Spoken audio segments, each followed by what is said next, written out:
I'm Sherelle Ramos. I am the program manager of the North Clackamas Child Welfare Office.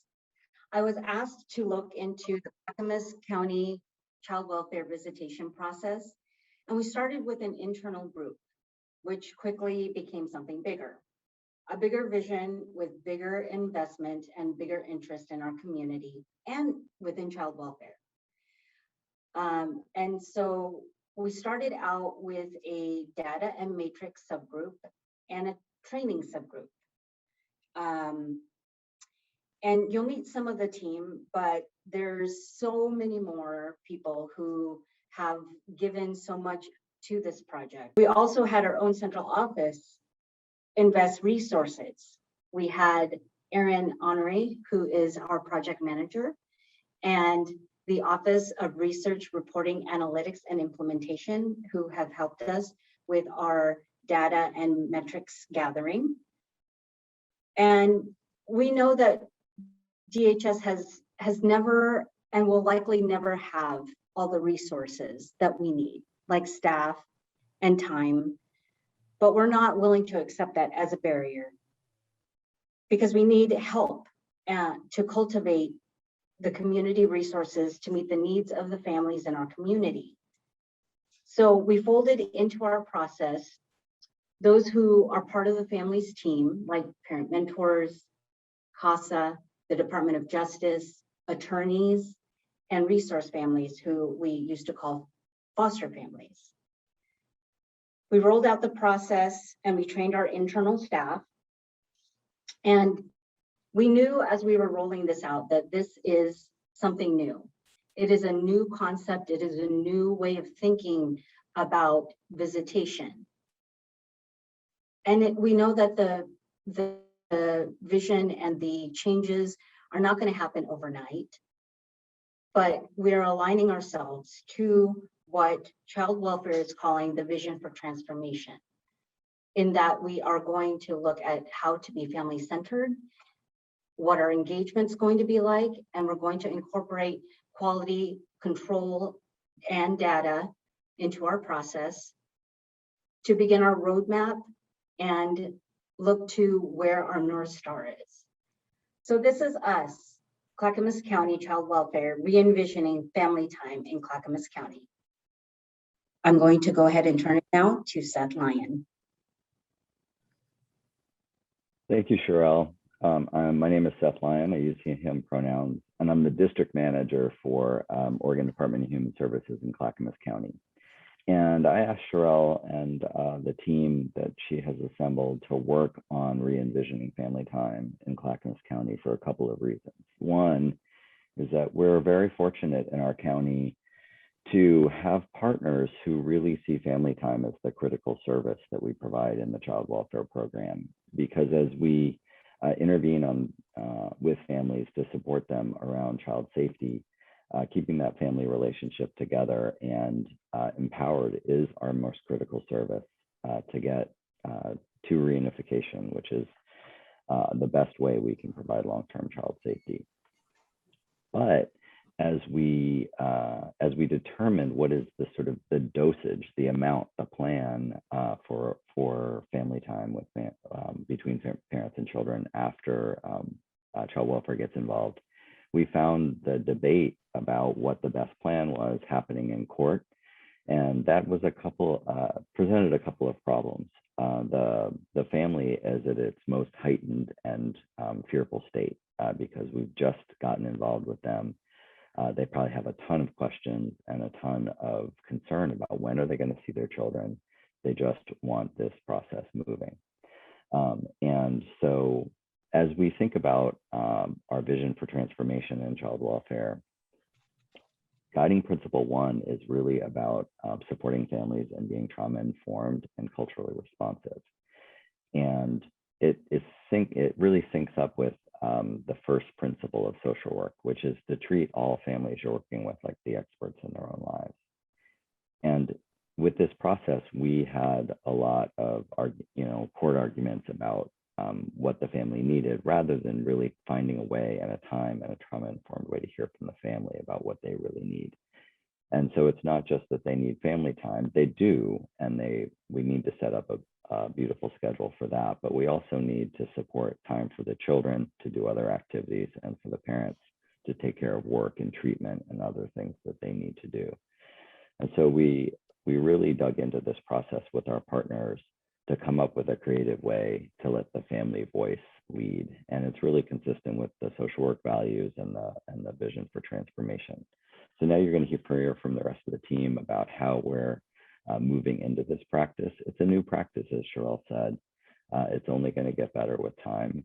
But as we learn to wrap everything we do around family voice, we'll be consistent with our values, and we will move towards a place of deeper engagement with those families and longer term success of the system. So thank you for being here, and I'm going to turn it now to Catherine Terwilliger with the Department of Justice, one of our great partners in this, to talk more about how we'd like to share this approach with you.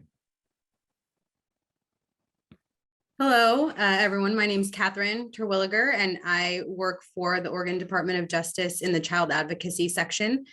And I am one of the assistant attorneys in charge, working with the assistant attorney generals that directly work with and on behalf of and on the side of and beside in court our wonderful ODHS caseworkers. And so our role has really been to work with DHS in helping to put this together, to take a look at as Seth mentioned, how this impacts really our court cases, our court involved families, and how we could improve the family time process that we use in Clackamas County, and how that could help to benefit the court involved families that we work with. So one of the things that was really, as Seth talked about, some of the guiding principles for this is another one of them, in addition to wanting, families to have a real voice in what happens with their family time for themselves and for their children, is also what kind of information was used to help ground this project and look at the best possible outcomes, and also look at any information that had been used and relied on in other areas before, so that we're not just starting from ground zero and really looking at what other partners in other states or around the country have done in this realm. And looking at that, there were two main areas of information that were utilized. The first is a study that was done out of the state of Georgia that really looked at how different amounts of family time in these types of cases could improve outcomes, what the outcomes were for the families and children that were in that going through the system in Georgia, and looking at really trying to develop a guiding sort of you'll hear the term matrix, but sort of a guideline base for what frequency and duration of family time should look like for children at different ages. And not to mean that would just be the end of the decision-making process, obviously, but there would be some sort of basic guide and understanding about how to do this work and what works well. So that was the purpose of looking at that study. And then in addition, relying on the National Council of Juvenile and Family Court Judges and their guides and resources about improving court practices in court involved dependency cases. And that is always a goal, is to try to make the process better. It's never going to be a perfect process, obviously, when families are court involved. But trying to do what can be done from the DHS side to improve outcomes and improve the process. And one of the things that was highlighted through that is, again, this focus on meaningful and quality family time, and as much meaningful and quality family time as can be safely delivered to the children and families that are served by DHS. And so those are just some of the background of where the information comes from. So what are the core principles of family time? These should be fairly apparent, but I think it's important when we're doing this work to remind ourselves, to remind community partners, and just really focus on what we know to be the truth about how family time impacts and what the benefits are and what the basics around it are, but also to just restate them plainly so that everyone's on the same page about all of that. So first, we all know that children and parents have a constitutional right to maintain their relationship after a child is removed from the home. And that is obviously a core fundamental right that both the children and the parents have. And doing that as meaningfully and safely as possible is the goal of everyone in the system. And research and practices recommend that there should really be contact between parents and the child that has been removed. I mean, obviously, ideally, we're not going to be removing, but if that does have to happen, that there be contact really as soon as possible and no later than 48 to 72 hours. That first contact, as I think we can all recognize after that removal has occurred, is important because it lets both parents and children know that both are okay. They get to see each other and touch each other and be with each other, and that really can help to reassure, I think, both, I think both parents and children, that the children worry about the parents the same way that the parents worry about the children. And so that first interaction is very important. And then that family time decisions and practices should be based on children's developmental needs. And again, that seems like an obvious statement, but I think, it's important as Seth noted, in the hustle and the sort of quick turnaround that happens in these cases and going into a court setting that can often be adversarial. And feel like there needs to just be this fight often between DHS and the parents, that it's important to not lose sight of what are the developmental needs of this child and how can we best support that while also recognizing the obvious critical need for parenting time. So in addition, family time should be individualized, obviously, to meet the needs of the children and the family. And I think this is really what Seth was talking about with family voice, as is the next point. But these ideas that, in court, we often have, as I said, sort of sides get taken and arguments get made. And that's not always the best forum for families to really come to the agency and talk through what works best for them. And I think there can be a lot of presumptions and assumptions made in the court process. And what this project is really trying to do is to allow families, to take some breaths, to really think about how their structure of their family and their day and their activities for both the parents and the children, how it operates.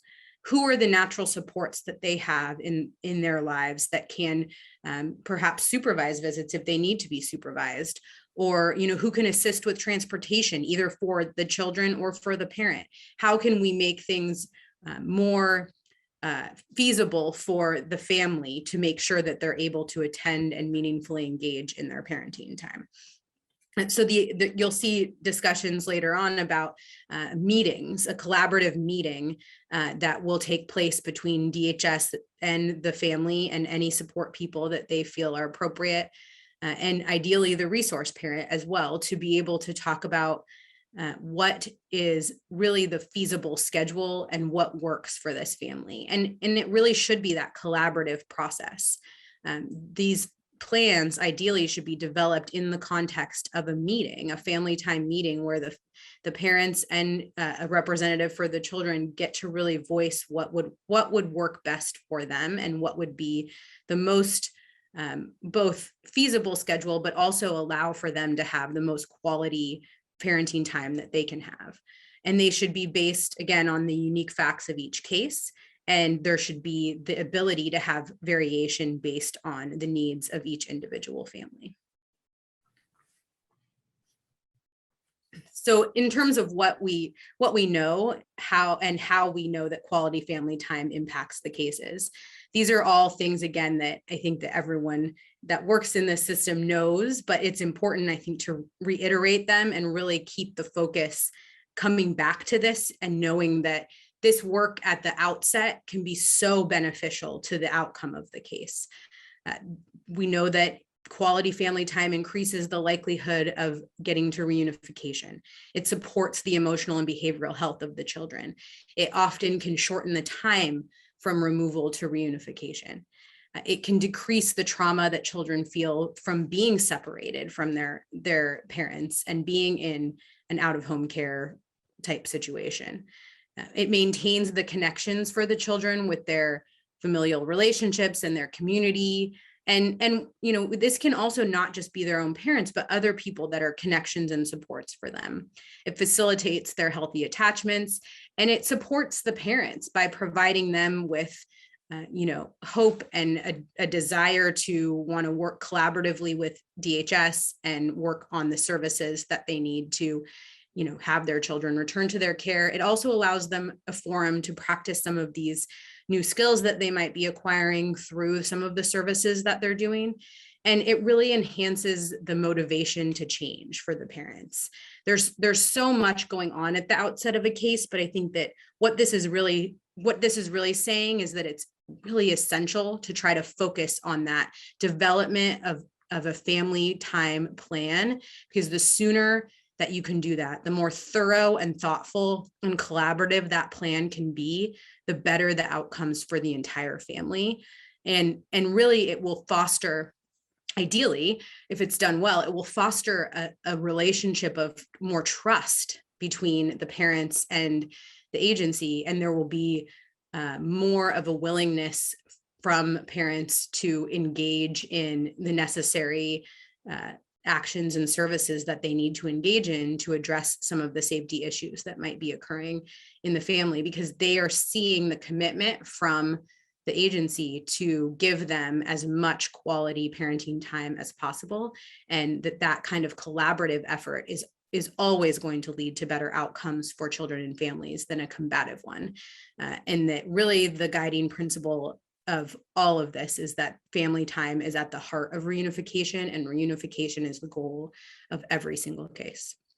So those are some of the main, you know, big picture items that were used to come up with this really specific program and plan. And now I'm going to turn it over to Dan Minnie, and he will describe more of the values around what was underpinning this program and this path moving forward.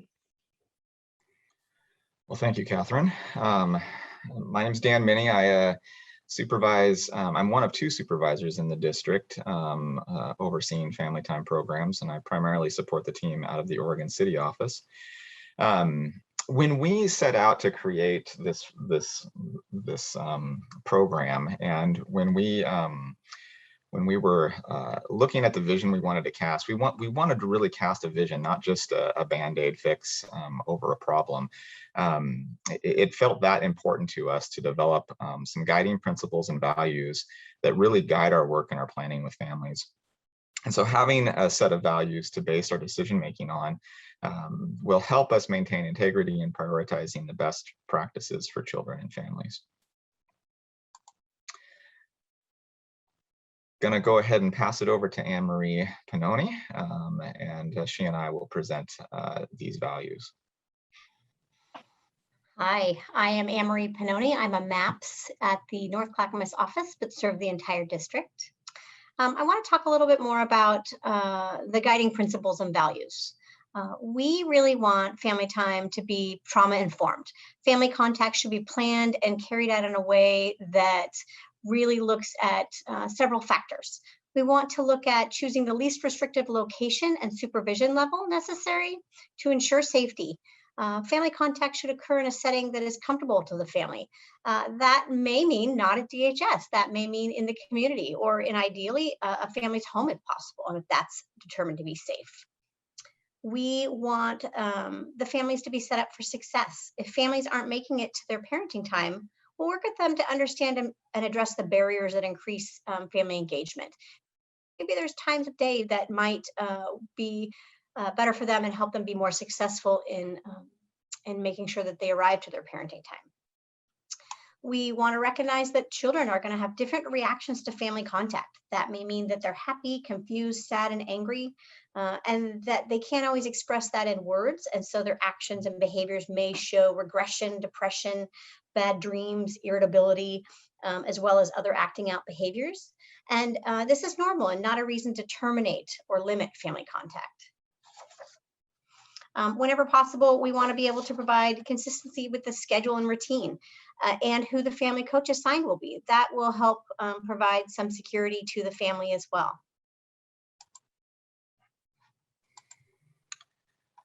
Next value is evidence-based. We really want to develop a program that is based on empirical data around the development and attachment needs of children. So one example of this would be how children experience separation from their caregivers. We know from research actually referenced in one of those two documents, in the Georgia-based document, there's a study that was done regarding how children feel separation from their caregiver, as far as how much it feels permanent to them. And essentially, the younger the child, the shorter the amount of time it takes for a child to feel like separation is permanent and they won't see their caregiver again. So, and we see that true in infants. You know, if a caregiver leaves the room, an infant might not know that they're coming back, and it's through that bonding and attachment that they learn to trust their caregivers. And so, for children in care, you know, generally speaking, as they age, they start to get a little bit more of an understanding that caregivers are coming back, or that they're going to see them again. And then into the teen years, you know, most teens typically have an adult understanding of that separation, and that they will see their parents again. But that's just one example of some of the evidence that we want to look at and consider when we're developing our family time plans. And again, there's been numerous studies done on this topic, on the impact of visitation or family time. But we want to be mindful of all of that as we're developing our program. Our next value is to be equitable. Family contact is essential to the health and well-being of children and families, and should never be viewed as a reward or punishment for behaviors, either by the parents or the child. Decisions regarding family contact should mitigate explicit bias whenever possible. Families' experience should not be determined by individual subjective judgments. There should be consistency in decision-making around makeup time, expectations, and visit guides. And every attempt should be made to set up families for success by giving consideration to their individual circumstances and needs. This includes consideration for the location, travel time required, schedule of parents and children, and accessibility needs. Really thinking about the distance between where a parent might live and where a child is, time it takes on a bus, looking at those issues to help the family be successful and not set them up for failure.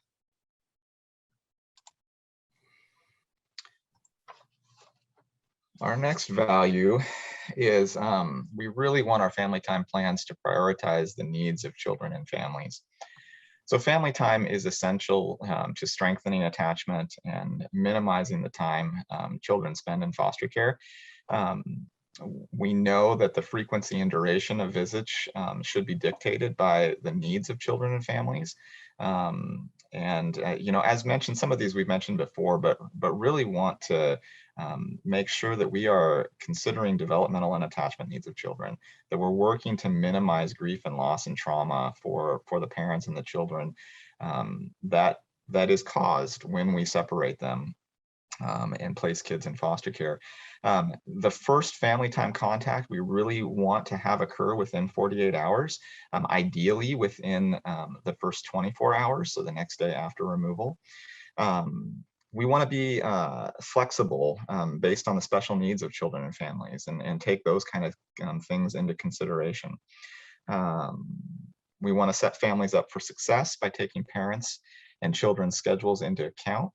And we want to support connections for children in foster care by including extended family and other important people in consideration of family time, which means we've got to ask, we've got to have those conversations with the family and find out who is important for the kids, and who can we incorporate in the supervision to whatever extent that's necessary.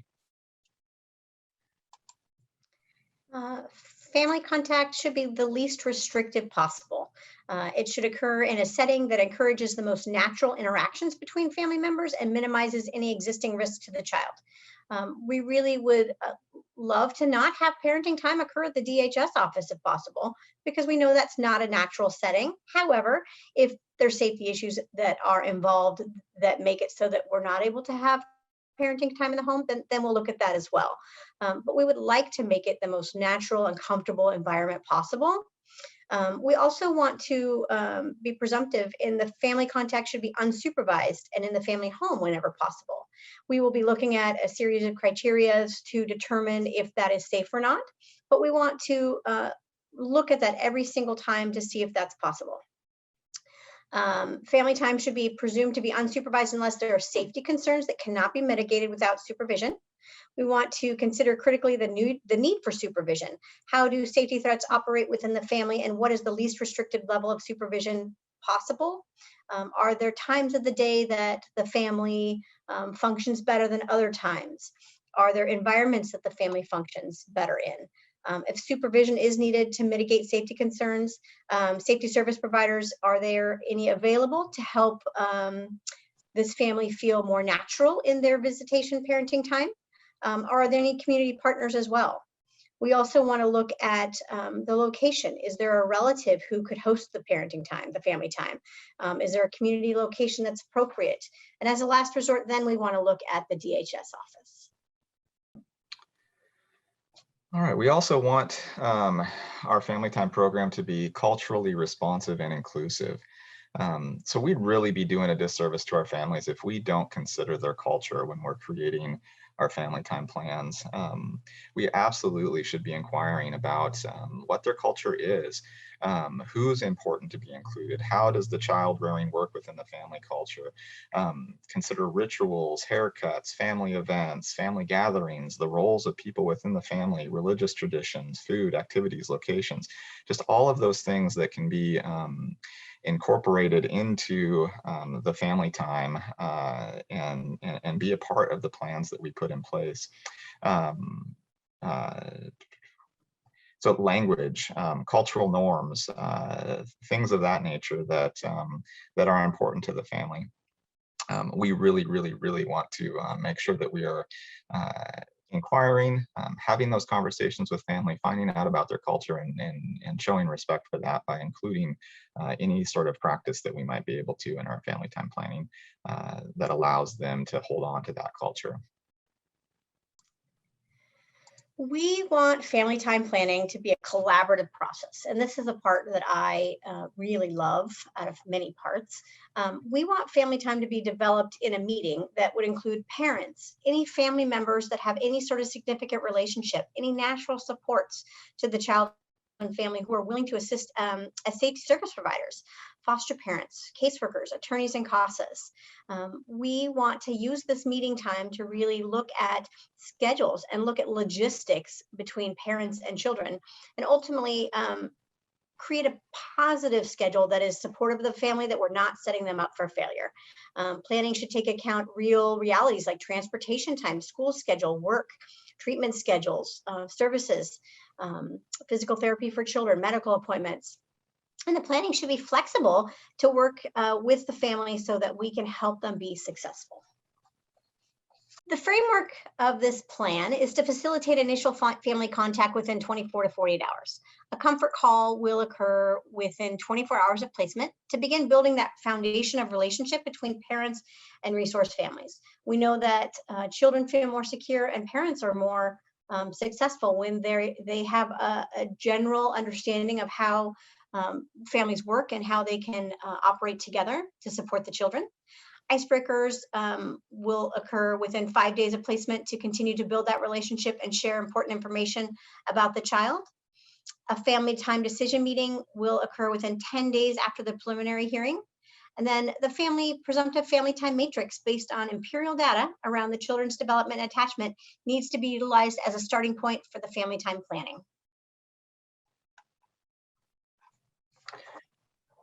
And I think I would just add to that that comfort call is such a great opportunity for us as an agency to reach out. Once we've removed children from their home, and from their parents, and then we've taken them to a resource parents home, and from that home we can call and talk with the parents, let them know we've arrived safely, give them a little bit of information, introduce them to the foster family. Man, how nerve-wracking would it be for any of us to not know where our kids are going and where they're spending the night, where they're going to be living. And so that comfort call is really the first step in starting to build that relationship between the resource family and the family of origin. And then following that up would be that icebreaker where we really are trying to then take the next step and have a face-to-face meeting.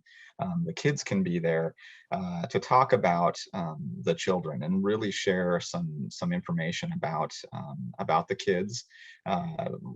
What's their favorite food? What's their, what comfort items do they have?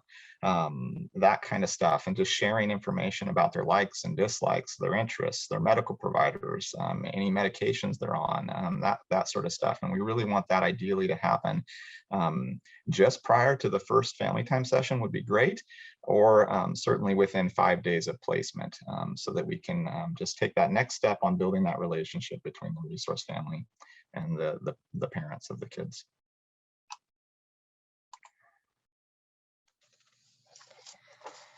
The family time decision meeting is really something that we have attempted to create to support the families and to be trauma informed in our response of how to help them be successful. Preliminary shelter hearings are an incredibly vulnerable time, very traumatic. It's unfair to ask families to process scheduling, to think through all the obligations that they're balancing, and to make these big decisions about what type of parenting time will work best for their family in that setting. These are decisions that should be led by the family and their individual needs at a separate time when they have time to process the information that they're being given. Planning for this family time meeting should take account transportation, school, work, nap time.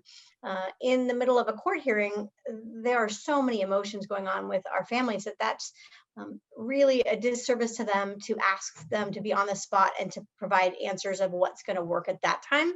So we're hoping that this family time decision meeting can really be a time that is not as threatening of a setting, a little bit more supportive. The family can have their support people with them as well to help create a plan that will be successful for them.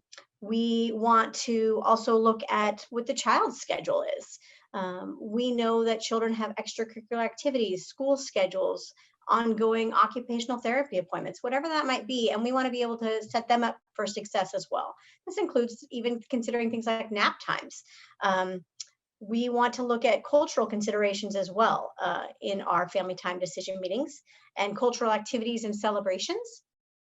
Families know best what works for them, and we want to hear their voice and make sure that that is part of the plan regarding their family time. This meeting is set up to help promote that idea. Family time decision meetings can occur within 10 days of the prelim. At this point, we have set calendar days that we are using for these meetings. So we will know at a prelim or shelter hearing when this family time meeting will occur. We want to invite anybody to this meeting that's going to be supportive to the family. That includes any family members with a significant relationship to the children, natural supports for the child, caseworkers, attorneys and CASAs, foster parents, the SSA teams, and they're all going to work to develop the agenda for this family time meeting. The family time plan can then be forwarded to the court after the meetings or presented at the PTC. The goal would be at the family time decision meeting that the team, including the parents, would come up with a plan that's going to be workable for them and help them be successful, and that all would be in agreement once the meeting ends. Family time sessions will continue to occur between the preliminary hearing and the family time decision meeting to ensure consistency of family contact, because we know that's very, very critical. And we have found in the meetings that we've had so far that the family has felt very supported in the parenting time that they have helped create. They have felt that it was a workable plan for them that helped them be successful. Maybe that meant having less parenting times that were longer, or vice versa, depending on their schedules, and allowing them to have a choice in the matter of what's going to help them and their family. All right, so the presumptive family time matrix. So this is a matrix of essentially the frequency and duration of family time based on a child's age. And essentially, this is very similar to what the state of Georgia came up with in their guide that they put together. And what it does is it provides for us a starting point from which to begin the conversations about our family time planning. And so based on all that research and all the different studies that have been done over the last 20 to 30 years in child welfare and in dependency cases, you know, the state of Georgia was one to start increasing family time from the historic being, you know, 1 visit a week for 1 hour.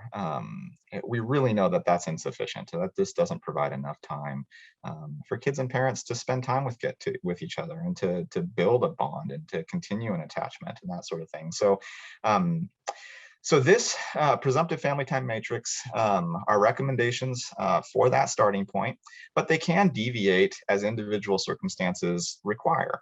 And so we'll talk about those deviations a little bit. And then when we have sibling groups, we are recommending that the family time place or the starting point start with the youngest child. So if it's a sibling group of, you know, a 2-year-old, a 4-year-old, and a teenager, we're still going to start with on the matrix for the 0 to 3 age range, because we've got that 2-year-old in there. And so we're going to be really trying to do 1.5 to 2 hours 3 times per week for a total of 4.5 to 6 hours of family time with that family. Now, again, we can do more if we have the resources to do more, or we can do less if the parents feel like that's just not possible because of their work schedules, because of the distance they have to travel, whatever it might be. There are lots of circumstances that can play into that. In developing this, we sought feedback from our parent mentors through Morrison. And one of the key critical pieces of feedback that they really shared was the insufficiency of a 60-minute visit, especially when you're at the office. You're transitioning in for about 15 minutes, and then you're transitioning out for another 15 minutes. And so really having a 90-minute minimum was important to them, and so it's important to us. And so we really want to as much as possible provide 90 minutes as our minimum session. Now, granted, that may not be able to happen in every circumstance. There are circumstances where parents can't visit together, and so having a 3-hour block of time for the kids when they're visiting one parent first and the next parent second can be a little challenging, especially if that's in the office. And so in that circumstance, we might only do 60 minutes per parent because it's still 2 hours for the kids. But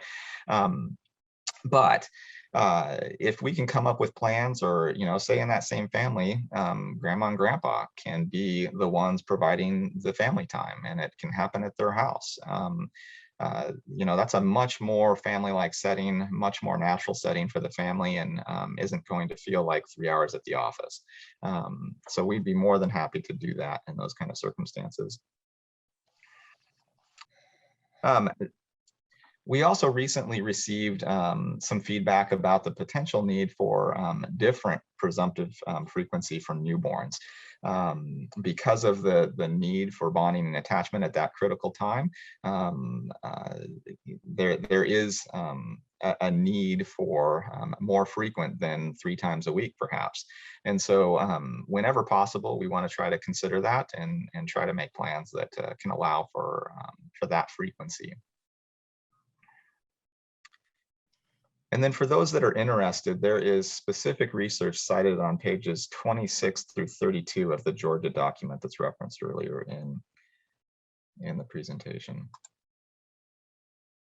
Some of those variances that we were talking about, I spoke of a few of them, but we want to be clear that the variances are not intended to limit or prevent family time together. They are really just things that we want to be respectful of and consider, both for the family and for the resource family. They are intended to honor families' unique situations and create a plan that takes into account their specific needs, whether it's the special needs of the children, the distance and travel time that folks are having to travel, especially the kids. A value that we hold typically is that it's better to develop plans where parents are spending more time in the car if that's necessary, rather than the kids having to spend a whole lot of time in the car. So we try to set up plans where the location is more central to where the kids are located. Our hope is to set family time up for success by creating a plan that takes the needs of each family into account, rather than one size fits all kind of approach. All right, with that, we just want to thank everybody for tuning in and listening, and for whatever your role may be in the family time planning and execution of the family time plans in the district. We hope that, that these values will resonate with each of you. If you have questions about any of this, you can direct them to your supervisor or your point of contact at DHS. And for staff, certainly talk with your supervisor, or any of the family time supervisors in the district would be happy to answer questions.